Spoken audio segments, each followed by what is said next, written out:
Hello दोस्तों, welcome to my channel Pradeep study Adda. आज यहाँ पर आप सभी के लिए डीएलएड प्रथम वर्ष के सभी छात्रों के लिए संस्कृत का जो है अति लघु उत्तरीय प्रश्नों का क्लास लेकर आए हैं, जो आप सभी के लिए लक्ष्य रहेगा 25 में से 25। जी हाँ, पूरे आप सबके यहाँ पर 25 क्वेश्चन सही होने वाले हैं। और आप सबको बता दें कि यहाँ पर जो भाई बहन नए जुड़े हैं वो चैनल को सब्सक्राइब करें, प्लस इस वीडियो को अपने दोस्तों तक शेयर ज़रूर करें। इस क्लास के लिए अपने दोस्तों तक ज़रूर पहुंचाएं। और आप सभी देख सकते हैं यहाँ पर आप सबकी जो तैयारी हो रही है वो बीपीएम क्वेश्चन बैंक्स के माध्यम से कराई जा रही है। तो दुनिया का सबसे अच्छा जो क्वेश्चन बैंक्स है उसके द्वारा आप सबको तैयारी कराई जा रही है। आप सभी के यहाँ से 25 क्वेश्चंस बनने वाले हैं, तो आप सभी इस क्लास को ज्वाइन करें और अपने दोस्तों तक शेयर ज़रूर करें। तो चलते हैं अपनी क्लास की तरफ और करते हैं आज के क्वेश्चनों का अध्ययन। आप सभी एक कॉपी और एक पेन लेकर बैठिए और अपने क्वेश्चनों को यहाँ पर मेन पॉइंट नोट करिए। अति लघु उत्तरीय प्रश्न आप सभी यहाँ से नोट कर रहे हैं। प्रश्न नंबर 1 है, जिसमें पूछा गया है घर, गेंद और दूध को संस्कृत भाषा में लिखिए। तो आप लिख देंगे घर को ग्रह, और गेंद को आप लिख देंगे कंदुका, और आप दूध को लिख देंगे दुग्धम। इसी प्रकार से प्रश्न नंबर आपका 2 हो गया। इसमें आपका पूछा गया है बादल, नदी और पौधे को संस्कृत भाषा में लिखिए। तो आप बादल को लिखेंगे मेघ, और नदी को सरिता, पौधे को पादप। आगे देखिए, प्रश्न आपका है 3। इसमें पूछा गया है कागज, जंगल और मैदान को संस्कृत भाषा में लिखिए। तो कागज का हो जाएगा कागद, और जंगल का होगा कानन, और आपका मैदान का होगा प्रांगण। आगे देखिए, प्रश्न 4 आपसे पूछा गया है आग, पेड़ और परिवर्तन बर्तन को संस्कृत भाषा में लिखिए। तो आपका होगा आग का अनल, पेड़ का वृक्ष, और बर्तन का हो जाएगा पात्रम, या पात्र भी बोल सकते हैं। आगे देखिए, प्रश्न आपका हो गया 5। इसमें पूछा गया है घोड़ा, बैल और हाथी को संस्कृत भाषा में लिखिए। तो घोड़े को बोलते हैं अश्व, बैल को बोलते हैं वृषभ, और हाथी को बोलते हैं गज। जी हाँ, आप सभी इनको नोट कर लें ताकि आप सबको आगे वाली एग्जाम्स में कोई प्रॉब्लम्स ना हो। तो आप सभी यहाँ से देख सकते हैं प्रश्न नंबर 6। इसमें आपका हो गया हिरण, गधा और शेर को संस्कृत भाषा में लिखिए। तो आप हिरण को लिख देंगे हरिणी, और गधा को लिख देंगे गर्दभ, और शेर को सिंह। इसी प्रकार देखिए, प्रश्न नंबर आपका हो गया 7। इसमें पूछा गया है कुत्ता को, चूहा को और भैंस को संस्कृत भाषा में लिखिए। तो आपका स्वान मीन्स होता है कुत्ता, और चूहे को कहते हैं मूषक, और आपका भैंस का हो गया महिषी। आगे देखिए, प्रश्न आपका 8 हो गया। इसमें पूछा गया है कौवा, तोता और मोर को संस्कृत भाषा में लिखिए। तो आपका कौवा का हो गया काका, और तोता का हो गया शुक, और आपका मोर का हो गया मयूर। आगे देखिए, प्रश्न आपका है 9। इसमें पूछा गया है मुर्गी, तीतर और सारस को संस्कृत भाषा में लिखिए। तो आपका मुर्गी का हो गया कुक्कुटी, और तीतर का हो गया तितर, और सारस का सारस होता है। आगे देखिए, प्रश्न आपका है 10। इसमें पूछा गया है डमरू, शीशा और पहिए को संस्कृत भाषा में लिखिए। तो डमरू दर्पण, और पहिए का हो गया चक्रकम। आगे देखिए, प्रश्न आपका हो गया 11। इसमें पूछा गया है स्तंभ, प्याला और मोटर गाड़ी को हिंदी भाषा में लिखिए। तो आपका हो गया स्तंभ का हो गया हिंदी भाषा में पूछा गया है दोस्तों यहाँ पर। तो आपको संस्कृत की हिंदी बनाना है, यानी तत्सम शब्द हैं ये। तो आपका हो गया खंभा, प्याला और मोटरयान। आगे देखिए प्रश्न आपका है 12, इसमें पूछा गया है शक्कर और जलेबी को संस्कृत भाषा में लिखिए। तो आपका शक्कर का हो गया शकरा और जलेबी का हो गया कुंडली। इसी प्रकार आप देखिए प्रश्न आपका हो गया 13, इसमें पूछा गया है आम्र और आम्रल को हिंदी भाषा में लिखिए। तो आम्र का हो जाएगा अमरूद और आम और अमरल का हो जाएगा अमरूद। आगे देखिए प्रश्न आपका है सेब और केला को संस्कृत भाषा में लिखिए। तो सेब को सेब कहते हैं और केले को कदली फल कहते हैं। आगे देखिए प्रश्न आपका हो गया 15, इसमें पूछा गया है दूध और दही को संस्कृत भाषा में लिखिए। तो दूध का हो जाएगा दुग्ध और दही का हो जाएगा क्षीर। आगे देखिए प्रश्न आपका है 16, इसमें पूछा गया है गुलाब और कमल को संस्कृत भाषा में लिखिए। तो आपका हो जाएगा पाटल और पद्म। जी हाँ, पाटल और पद्म। आगे देखिए प्रश्न आपसे पूछा गया है 70 प्रश्न, इसमें पूछा गया है आपसे बर्तन और घड़ा को संस्कृत भाषा में लिखिए। तो जैसा कि अभी आपको बताया था बर्तन को कहते हैं पात्र और घड़ा को कहते हैं कुंभ। आगे देखिए प्रश्न आपका हो गया गिलास और थाली को संस्कृत भाषा में लिखिए। तो गिलास का यहाँ पर आपका ये कंस जो है ये गलत है, इसको आप लोग नहीं लिखेंगे। और थाली को कहते हैं स्थालिका और गिलास को आप यहाँ पर ग्लास ही कहेंगे। आगे देखिए प्रश्न आपका हो गया 9, इसमें आपका है बैगन और आलू को संस्कृत में क्या कहते हैं। तो बैगन को आप यहाँ पर आप लिखेंगे बैंगनम और आलू को आलू।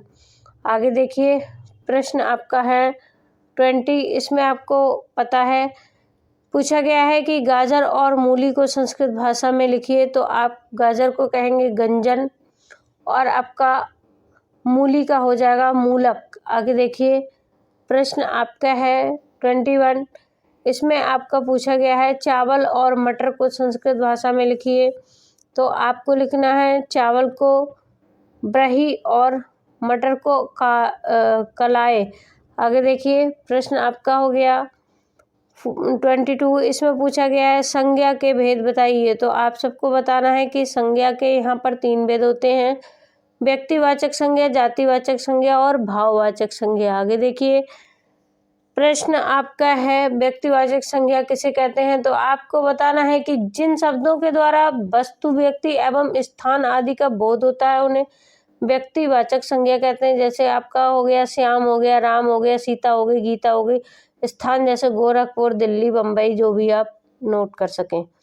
आगे देखिए प्रश्न आपका है 24, इसमें पूछा गया है जातिवाचक संज्ञा किसे कहते हैं। तो आपको बताना है कि जातिवाचक संज्ञा जिन शब्दों के द्वारा जाति की अनेक वस्तुओं का बोध होता हो या जाति का जो है पता चलता हो उसको जातिवाचक कहते हैं। जैसा कि आपका हो गया पिता, पुत्र, सिंह आदि। इसका मतलब ये हो गया पिता मतलब पुरुष जाति का हो गया, माता स्त्री जाति, इसी प्रकार से पुत्र पुरुष जाति, सिंह मतलब सिंह एक शेर है, पशु है, तो इससे जाति का पता लगता है, उसे जातिवाचक कहते हैं। अब देखते हैं आपका प्रश्न नंबर है 25, इसमें पूछा गया है भाववाचक संज्ञा। तो आपको यहाँ पर बताना है कि भाववाचक संज्ञा कहते हैं जिनको, जैसा कि जिन शब्दों के किसी वस्तु के गुण तथा दशा का आदि का बोध हो। तो सबसे मेन पॉइंट इसमें होता है कि वस्तु का आपको गुण और दशा का जो बोध कराता है, ज्ञान कराता है, उसको भाववाचक कहते हैं। जैसा कि आपका हो गया उदाहरण में कोमलता। तो कोमलता क्या है, एक शब्द जिससे उसका भाव पता लग रहा है कि ये चीज कोमल है, नाजुक है।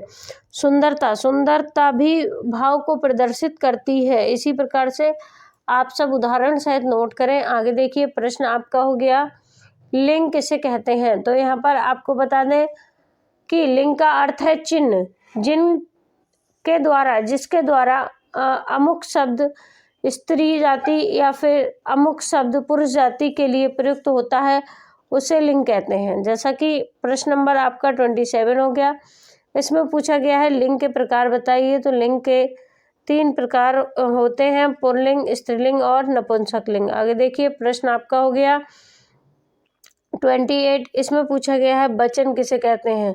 तो संज्ञा सर्वनाम की संख्या का बोध कराने वाले जो शब्द होते हैं उन्हें वचन कहते हैं। जिन शब्दों के द्वारा संज्ञा या सर्वनाम का बोध होता है उन्हें वचन कहते हैं। ये भी लिख सकते हैं आप साधारण भाषा में। आगे देखिए प्रश्न आपका हो गया 29। इसमें पूछा गया है वचन के प्रकार बताइए। तो आप लिख देंगे वचन के 3 प्रकार होते हैं, एक वचन, द्विवचन, बहुवचन। आगे देखिए प्रश्न आपका हो गया 30।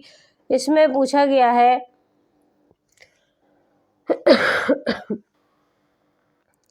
जातिवाचक संज्ञा के भाववाचक संज्ञा बनाना समझाएं। तो आप जैसे यहाँ पर देख सकते हैं जातिवाचक संज्ञा से जो है भाववाचक संज्ञा कैसे बनती है। जैसे आप यहाँ पर देख रहे हैं पवित्रता, तो पवित्रता, पवित्र एक जाति हो, पवित्र क्या हुआ, एक भाव हो गया, जाति हो गई पवित्र, और पवित्रता क्या हो गया, उसमें भाव हो गया।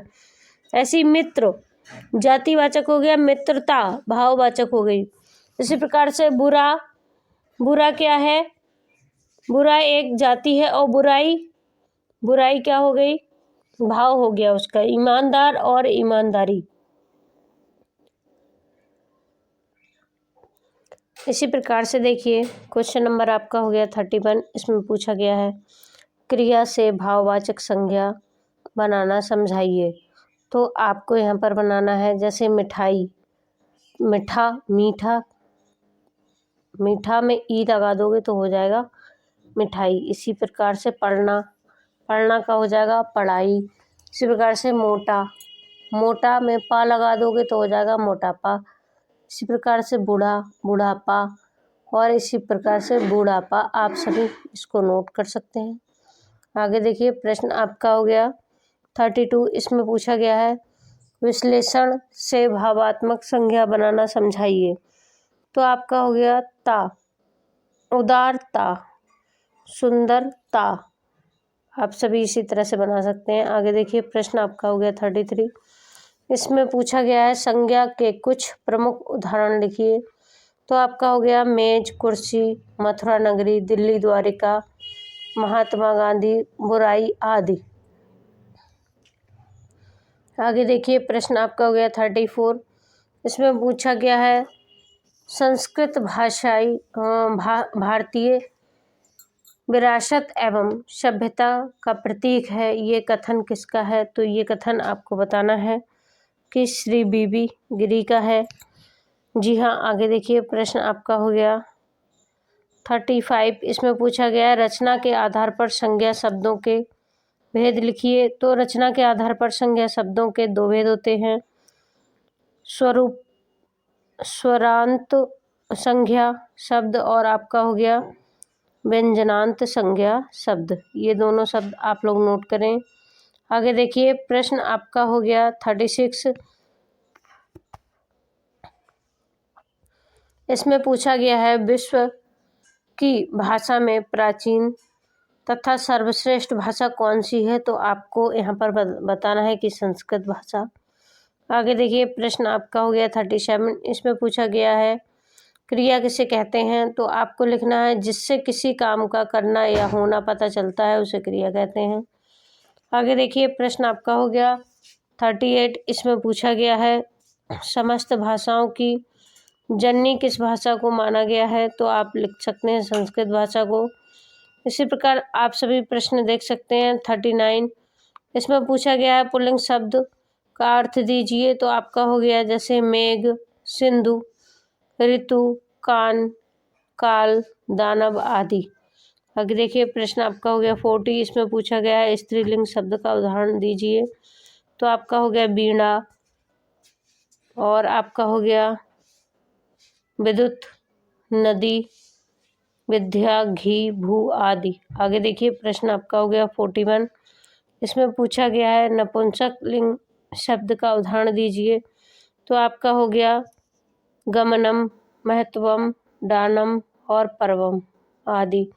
आगे देखिए प्रश्न आपका हो गया 42। इसमें पूछा गया है किस शब्द नपुंसक लिंग के रूप में प्रथम तथा द्वितीय विभक्ति में सभी वचनों के लिए है। तो आपको यहाँ पर बताना है एक वचन और द्विवचन और बहुवचन। इस प्रकार से आप वचन लिख लेंगे। उसके बाद आप यहाँ पर प्रथम वचन में और द्वितीय वचन में नोट करेंगे। तो एक वचन में आपका आ जाएगा किम के कानी और यहाँ पर आ जाएगा किम के कानी, क्योंकि एक वचन और द्विवचन जो है वो समान रूप से चलते हैं। आगे देखिए आप सबका हो जाएगा प्रश्न नंबर 43। इसमें पूछा गया है इदम शब्द पुल्लिंग शब्द के रूप प्रथमा तथा द्वितीय विभक्ति में सभी वचनों में लिखिए। तो आपका हो जाएगा एक वचन, द्विवचन और बहुवचन। तो आपको यहाँ पर लिखना है प्रथमा में अयम, इमो, द्वितीया में इमो और बहुवचन में आपका हो जाएगा इमे, द्वितीया में इदम और आप सबका हो जाएगा इमो और ईमान। इस प्रकार से आगे देखिए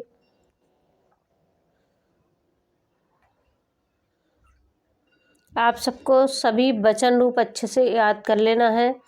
इसी प्रकार से आप देखिए प्रश्न नंबर आपका हो गया 44। इसमें पूछा गया है एतत् शब्द नपुंसक लिंग के रूप में प्रथमा तथा द्वितीय विभक्ति में सभी वचनों के लिए लिखिए। तो आपका प्रथम, द्वितीय और बहुवचन में हो जाएगा प्रथमा में एतत्, द्वितीय में एत और बहुवचन में एतानि। इसी प्रकार से आपका द्वितीय में हो जाएगा एतत्, एनन, एते, एने और एतानि। आगे देखिए प्रश्न आपका हो गया 45। इसमें पूछा गया है सर्व शब्द स्त्रीलिंग के रूप में प्रथमा तथा द्वितीय विभक्ति में सभी वचनों के में लिखिए। तो आपका हो जाएगा एक वचन, द्विवचन और बहुवचन। यहाँ पर आपको सबसे प्रथमा और द्वितीय पूछा गया है, तो आप तीनों रूपों में लिखेंगे प्रथमा द्वितीय का। प्रथमा में सर्वा, सर्वे, सर्वो और द्वितीय में सर्वाम, सर्वे, सर्वौ। आगे देखिए प्रश्न आपका हो जाएगा 46। इसमें पूछा गया है माला शब्द के प्रथम द्वितीय विभक्ति के सभी वचनों में लिखिए।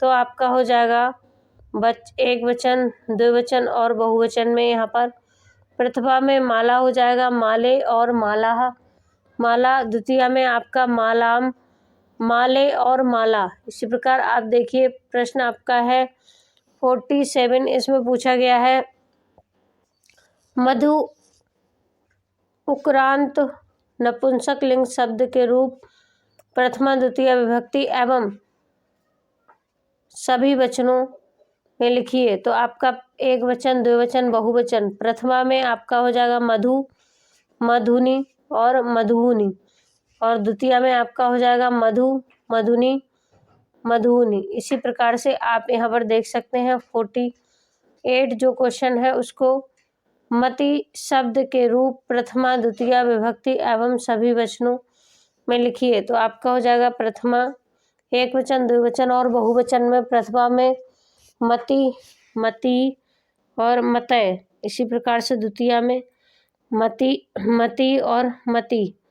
इसी प्रकार से आप देख सकते हैं आपका हो गया प्रश्न नंबर 49। इसमें पूछा गया है सर्वनाम किसे कहते हैं। तो आपको बताना है वे शब्द जो सभी संख्याओं के बदले पूर्व पर संबंध के साथ प्रयुक्त किए जाते हैं उन्हें सर्वनाम कहते हैं। जैसे आप सबका हो गया सा महान, धर्मज्ञ, अस्ति, अस्ति। तो ये आपका हो गया सर्वनाम। आगे देखिए प्रश्न आपका हो गया 50। इसमें पूछा गया है सर्वनाम के कितने भेद होते हैं। तो आपको बताना है कि सर्वनाम के 6 भेद होते हैं। आगे देखिए प्रश्न आपका हो गया 51। इसमें पूछा गया है पुरुषवाचक सर्वनाम किसे कहते हैं। तो आपको लिखना है जिस सर्वनाम के द्वारा वक्ता और श्रोता और अन्य जो है उनका बोध होता है तो उन्हें सर्वनाम कहते हैं। आगे देखिए, प्रश्न आपका पूछा गया है 52। इसमें पूछा गया है निजवाचक सर्वनाम किसे कहते हैं, तो आपको बताना है वक्ता तथा लेखक जहां अपने लिए आप शब्द या अपने लिए अन्य शब्द का प्रयोग करते हैं तो उन्हें स्वयं के लिए निज शब्द का सर्वनाम होता है। आगे देखिए, प्रश्न आपका है 53। इसमें पूछा गया है संस्कृत भाषा में कितने पुरुष होते हैं, तो आपको बताना है 3 पुरुष। आगे देखिए 54। इसमें पूछा गया है संस्कृत भाषा में पुरुषों के नाम लिखिए, तो प्रथम पुरुष, मध्यम पुरुष और उत्तम पुरुष 3 प्रकार के पुरुष होते हैं। जी हाँ, आप इसको नोट कर लें, आप यहाँ पर नोट कर लें, 3 प्रकार के पुरुष होते हैं। आगे देखिए, प्रश्न आपका हो गया 55। इसमें पूछा गया है लिख धातु के लट लकार के प्रथम पुरुष के रूप में लिखिए, तो आपका हो गया प्रथम पुरुष, द्वितीय पुरुष और एक वचन, द्विवचन और बहुवचन। तो आपको प्रथम पुरुष में लिखना है लिखति, लिखता और लिखन्ति। इसी प्रकार नोट करें। आगे देखिए, प्रश्न आपका हो गया 57। इसमें पूछा गया अस धातु के लट लकार के रूप लिखिए, तो एक वचन, द्विवचन और बहुवचन में प्रथमा, मध्यमा और उत्तम। एक वचन में हो गया अस्ति, अस्ता, असंति, अस्ति और अस्य, अस्थ। इसी प्रकार से असम, अस्वयं और स्वयं, ये आपके हो गए तीनों रूप प्रथमा, द्वितीय, तृतीया में। आगे देखिए, प्रश्न आपका हो गया 57। इसमें पूछा गया है धातु के लट लकार के प्रथम रूप के रूप में लिखिए, तो आपको लिखना है एक वचन, द्विवचन और बहुवचन तीनों वचनों में प्रथम पुरुष के लिए अखिलित, अखिलताम और आपका हो गया अखिलत। आगे देखिए, प्रश्न आपका हो गया 58। इसमें पूछा गया है बद धातु के लट लकार के रूप लिखिए, एक वचन, द्विवचन, बहुवचन हो गया, प्रथमा, द्वितीय, प्रथम पुरुष, मध्यम पुरुष, उत्तम पुरुष तीनों में लिखना है। बदति, बदत, बदंती, बदति, बदत और बदत। इसी प्रकार से उत्तमा में आपका हो जाएगा बदामी, बदाव और बदाम। इसी प्रकार आप देखिए, पूछा गया है पुराणों की संख्या कितनी है, तो आपको बताना है 18 पुराण होते हैं। आगे देखिए, प्रश्न आपका है 60। इसमें पूछा गया है नकुलम, क्षीरम, अनवरन, लुता, असंतिक शब्दों में किन्हीं 3 का अर्थ लिखिए, तो आपको लिखना है नकुल का नेबला, कीरा का आपका हो गया तोता और असंदिका का हो गया आपका कुर्सी। आगे देखिए, प्रश्न आपका हो गया 61। इसमें पूछा गया है पितु सखी इदम कुकुभ अपि इदम में से संज्ञा शब्द सर्वनाम को अलग अलग छांट कर लिखिए, तो संज्ञा शब्द आपका हो गया पितृ, सखी और सर्वनाम शब्द इदम, कुकम, अपि, अदम। आगे देखिए, प्रश्न आपका हो गया 62। इसमें पूछा गया है एतद नपुंसक लिंग प्रथमा विभक्ति बहुवचन के रूप लिखिए, तो आपका हो जाएगा एतानी। आगे देखिए, प्रश्न आपका पूछा गया है 63। इसमें पूछा गया है अस धातु के लट लकार प्रथमा विभक्ति द्वितीय वचन में रूप लिखिए, तो आपका हो जाएगा आस्ताम। आगे देखिए, प्रश्न आपका हो गया 64। इसमें पूछा गया है किम नपुंसक लिंगम प्रथमा विभक्तम बहुवचनम में रूप लिखती, तो आपका हो जाएगा कानी, किम का कानी। आगे देखिए, प्रश्न आपका है 65। इसमें पूछा गया है एतत् नपुंसक लिंग द्वितीय विभक्ति एक वचन के रूप बताइए, तो आपका हो जाएगा एतन या एतत्, जैसा कि अभी पढ़ाया गया था। आगे देखिए, प्रश्न आपका है 66। इसमें पूछा गया है सर्व स्त्रीलिंग प्रथमा विभक्ति वचनम में रूप लिखिए, तो आपका हो जाएगा सर्वे। आगे देखिए, प्रश्न आपका हो गया 67। इसमें पूछा गया है तद पुल्लिंग द्वितीय विभक्ति एक वचन के रूप लिखिए तो आपका हो जाएगा तम। आगे देखिए प्रश्न आपका हो गया 68, इसमें पूछा गया है अस्मद के प्रथमा विभक्ति का बहुवचन रूप लिखिए तो आपका हो जाएगा वयम। आगे देखिए प्रश्न आपका हो गया 69, इसमें पूछा गया है तद नपुंसक लिंग प्रथमा विभक्ति एक वचन में रूप लिखिए तो आपका हो जाएगा तत्। आगे देखिए प्रश्न आपका है 70, इसमें पूछा गया धातु किसे कहते हैं तो आपको लिखना है कार्य प्रकरण करने वाले शब्दों को क्रिया कहते हैं और संस्कृत में क्रिया को धातु कहते हैं। आगे देखिए क्रिया को धातु कहते हैं।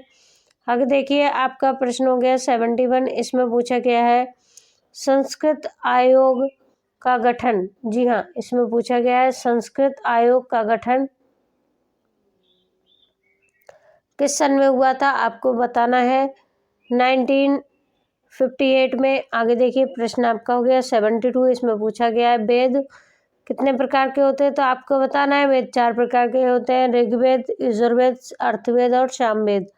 आगे देखिए प्रश्न आपका हो गया 73, इसमें पूछा गया है नवे गण क्रिया आदि की कुछ प्रमुख धातुएं लिखिए तो आप इनको देखकर यहाँ से लिख सकते हैं, समझ सकते हैं, पढ़ सकते हैं। आगे देखिए प्रश्न आपका हो गया 74, इसमें लिखा है 8वें गण रुधान के प्रमुख धातुएं लिखिए तो आप सब यहाँ से देखकर लिखिए। आगे देखिए प्रश्न आपका हो गया निम्नलिखित हिंदी वाक्यों का संस्कृत में अनुवाद कीजिए। जैसा आपका हो गया दिन ढल चुका तो इसका आपको करना है और आपका हो गया आपका कहना ठीक है विद्यालय के पास उद्यान है तो आप लिख देंगे दिन ढल चुका को यहाँ पर लिखेंगे परिपातो दिवस। आगे देखिए आपका हो गया विद्यालय के समीप उद्यान है तो विद्यालयस्य समीपे उद्यानमस्ति।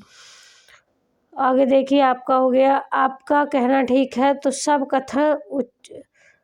तब कथा उच्यते। आगे देखिए प्रश्न आपका हो गया निम्नलिखित संस्कृत वाक्यों का हिंदी में अर्थ लिखिए तो आपको यहाँ पर ये जो संस्कृत के वाक्य हैं इनका हिंदी में अर्थ लिखना है। जैसे सज्जनम पातात बिभ्यते, आपका हो गया कृत्वम कुत्र गच्छसि। आगे हो गया आपका इति वार्ता प्रसूता, इसका आपका हिंदी अर्थ आप इस प्रकार से लिख सकते हैं सज्जन पाप से डरते हैं, ऐसी बात फैल गई या तुम कहाँ जा रहे हो।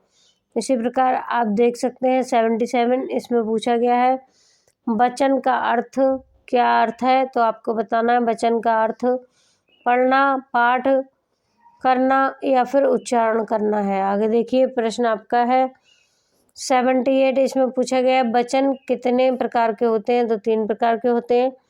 आगे देखिए 79, वचन के प्रकारों के नाम लिखिए तो आपका हो गया स्वर वाचन और मौन वाचन और अध्ययन। आगे देखिए प्रश्न आपका हो गया 80, इसमें पूछा गया है सस्वर वाचन किसे कहते हैं तो आप लिख देंगे स्वर सहित वाचन को सस्वर वाचन कहते हैं या फिर जो गाकर सस्वर गाकर सुनाया जाता है उसको भी। आगे देखिए प्रश्न आपका हो गया 81, इसमें पूछा गया सास्वर वाचन के प्रकार बताइए तो आप बता देंगे कि सास्वर वाचन के 2 प्रकार होते हैं।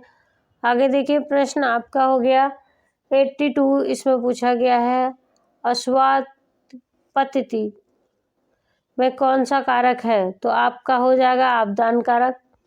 आगे देखिए अपादान कारक। आगे देखिए प्रश्न आपका हो गया 83, इसमें पूछा गया है अक्षण कारण में कौन सा कारक है तो आपका कारण कारक हो जाएगा। आगे देखिए प्रश्न आपका 84, इसमें पूछा गया है अक्षण कारक में कौन सी विभक्ति है तो आपको हो जाएगा तृतीय विभक्ति। आगे देखिए आपका प्रश्न हो गया 85, इसमें पूछा गया है सा विप्रिया दंग ददति में कौन सा कारक है तो आपका हो जाएगा संप्रदान कारक। आगे देखिए प्रश्न आपका हो गया 86, इसमें पूछा गया है संस्कृत गद्य शिक्षण की प्रमुख विधियां बताइए। तो आपका हो जाएगा संस्कृत गद्य शिक्षण की प्रमुख विधियां निम्नलिखित हैं। पाठ्य पुस्तक विधि, आपका व्याख्यान विधि और आपका हो जाएगा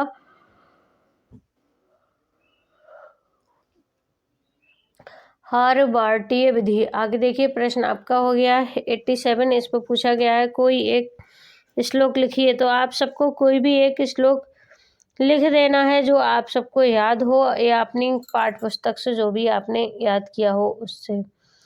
जैसा कि यहाँ पर लिखा हुआ भी है, इसको भी आप लिख सकते हैं। न जायते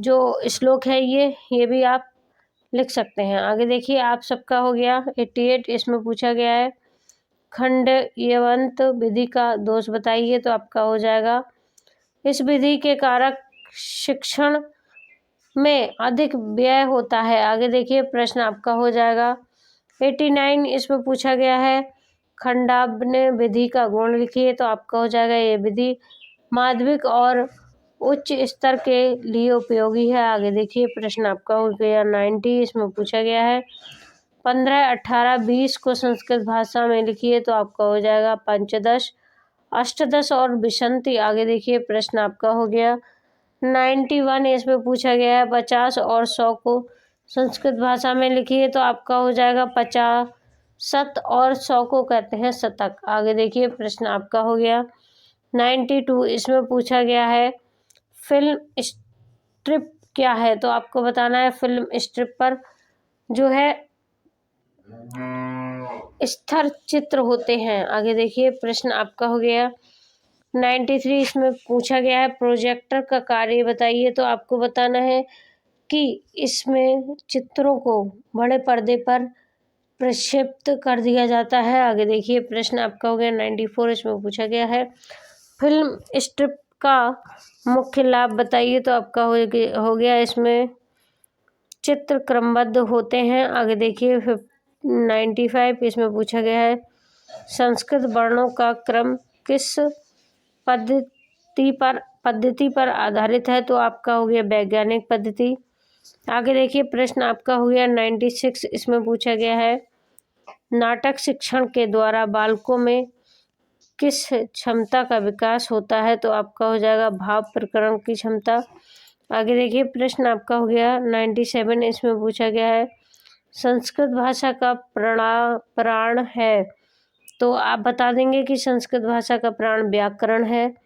आगे देखिए प्रश्न आपका हो गया 98, इसमें पूछा गया है चित्र क्या है। तो आपको बताना है चित्र वह सरल रंग है जिसमें अंतर संबंधों का प्रदर्शन रेखाओं और संकेतों के माध्यम से किया जाता है। इसी प्रकार आपको देखना है यहाँ पर प्रश्न नंबर 99, इसमें पूछा गया है संस्कृत शिक्षण में प्रयोग होने वाले दो दृष्टि सामग्री के नाम लिखिए। तो आपका हो जाएगा फिल्म और टीवी।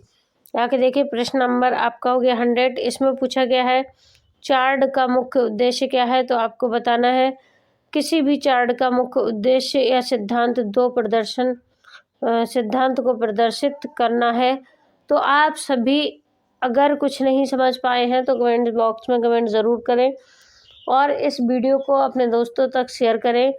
आज आप सब यहाँ पर पूरे 25 क्वेश्चंस कवर कर लेंगे। इसमें आप सबके एग्ज़ाम्स में आने वाले यहाँ पर 25 क्वेश्चंस आप सबको यहाँ पर फंस रहे हैं। तो आप सभी इस क्लास को देखें और नोट्स को तैयार करें। मिलते हैं अगली क्लास में, तब तक के लिए थैंक यू, धन्यवाद।